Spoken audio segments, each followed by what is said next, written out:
En ce lundi 5 juin, je vous donne la date, Maud, car c'est aujourd'hui la journée mondiale de l'environnement. Et en matière d'environnement, les fake news poussent comme des champignons. Alors, Télématin, on présente plus Madame Maud Descamps, qui est une petite journaliste de Télématin alignée, donc sur les fake news, c'est son fonds de commerce. Elle serait malheureuse s'il n'y avait pas de fake news à disséquer, sachant que les fake news, c'est la plupart des journaux mainstream qui les fabriquent.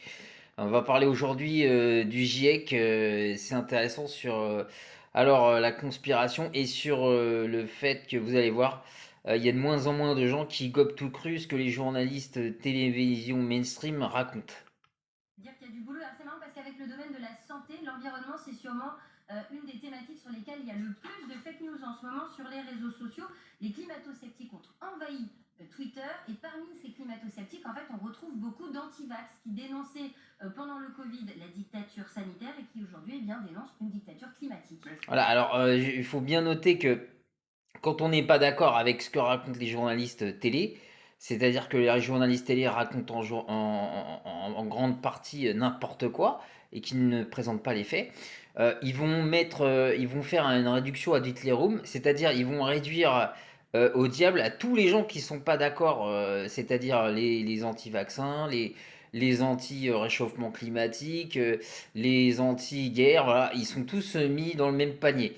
Voilà, donc comme ça, tout le monde est relié au même niveau. Donc c'est facile pour les journalistes mainstream de classer tout le monde et de dire que c'est les grands méchants qui sont anti-science, qui sont enfin anti-tout quoi. Donc si on lit pas et si on recoupe pas, on est un méchant. Ils sont nombreux, parce qu'ils font du bruit, mais est-ce qu'ils sont nombreux ces Eh bien oui, ils sont nombreux, ils prennent de la place. Il y a une étude qui a été publiée par le CNRS il y a quelques mois qui nous montre, qui fait un constat assez inquiétant. 30% des comptes qui parlent du climat sur les réseaux sociaux sont des comptes climato-sceptiques. Voilà, 30%, vous entendez? Ça veut dire qu'il y a au moins des gens qui ne gobent plus tout cru ce qu'on leur raconte.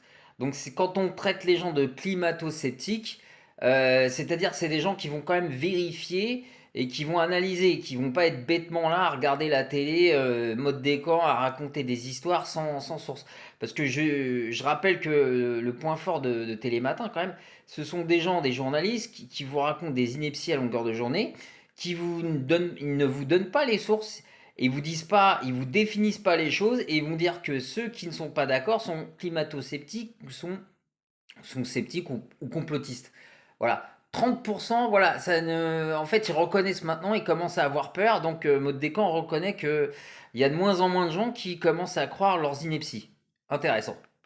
Vous vous rendez compte, un tiers des comptes qui parlent du climat sur les réseaux sociaux sont des climato-sceptiques. Est-ce qu'il y a un lien entre l'actualité et l'activité de ces comptes? Alors oui, clairement, c'est ce que montrent aussi ces chercheurs. La présence des climato-sceptiques sur les réseaux sociaux s'est accentuée à... Alors, voilà, encore une fois, il parle des chercheurs qui font cette étude du CNRS. Elle ne cite pas ses sources. Elle ne dit pas qui sont les chercheurs, comme d'habitude. C'est-à-dire que je peux faire la même chose que Maud Descamps. Je peux balancer une image et dire que c'est une étude du CNRS, mais je ne cite pas mes sources. Donc c'est pas du journalisme, ça s'appelle de la propagande. 2022, je ne sais pas si vous vous souvenez, mais l'année dernière, il y a eu les incendies, on parlait déjà beaucoup de la sécheresse, et puis il y avait aussi la COP27, et tout ça a fait bien qu'ils ont été très actifs. Et parmi eux, eh bien, il y a forcément des leaders, notamment Silvano Trota. Ce nom doit vous dire quelque chose parce qu'on en a déjà parlé ici. C'est quelqu'un qui était anti-vax, qui a fait la propagande pro-Poutine et qui aujourd'hui dans le dénialisme. Le dénialisme, eh bien, c'est le fait de nier les problèmes climatiques. Voilà, donc là on trouve une nouvelle typologie, une nouvelle définition pour dire que Monsieur Trotta c'est le mal en personne, forcément, puisque il va pas dans le sens des journalistes mainstream. Donc après, on invente toujours une catégorie conspirationniste. Maud Descamps, c'est une aficionado elle dissèque tous les discours qui vont pas dans le sens. Et dès qu'on n'a pas on va pas dans le sens, c'est-à-dire que on n'est pas dans la ligne de mire du mainstream. Et voilà, on est forcément un conspirationniste. Alors, Madame Descamps ne cite pas ses sources, ne fait pas le travail de journaliste, rappelons-le. La même question, c'est pourquoi, s'il raconte n'importe quoi, il n'est pas banni des réseaux sociaux. Eh bien parce que depuis qu'Elon Musk est aux manettes, eh bien, il y a beaucoup moins de modération sur les réseaux sociaux. Et donc ce monsieur, vous allez le voir, peut tweeter en toute... Sur lui, c'est Twitter. Lui, c'est Twitter, oui, tout à fait. Donc il peut tweeter en toute liberté sur les réseaux sociaux. Il n'y a pas quelque chose qui vous choque là à côté de son nom? Vous Ouais. voyez Pinède, tweet.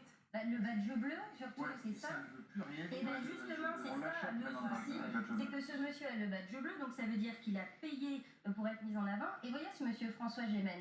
Et bien François Gémen, il n'a pas de badge bleu. Pourtant, c'est qui ce monsieur? Et bien lui, c'est un des co-auteurs des rapports du GIEC. Et donc ça veut Alors, quand on parle du GIEC, il faut dire les choses. Il n'y a pas de consensus parce que le GIEC, c'est un groupement politique et de lobbyistes sur le climat. Donc le GIEC, c'est vraiment pas une référence scientifique, c'est plutôt un organisme politique. Il n'y a pas de spécialiste scientifique au GIEC. Il faut arrêter de raconter des bêtises, Madame Descamps. Il y a beaucoup de spécialistes et scientifiques qui vont à l'encontre du GIEC parce que c'est du lobbying politique. Un simple exemple, le professeur Leroux, qui était climatologue, était contre le GIEC et c'était un spécialiste du climat et qui affirmait qu'effectivement le réchauffement climatique tel qu'on nous le proposait, c'était n'importe quoi.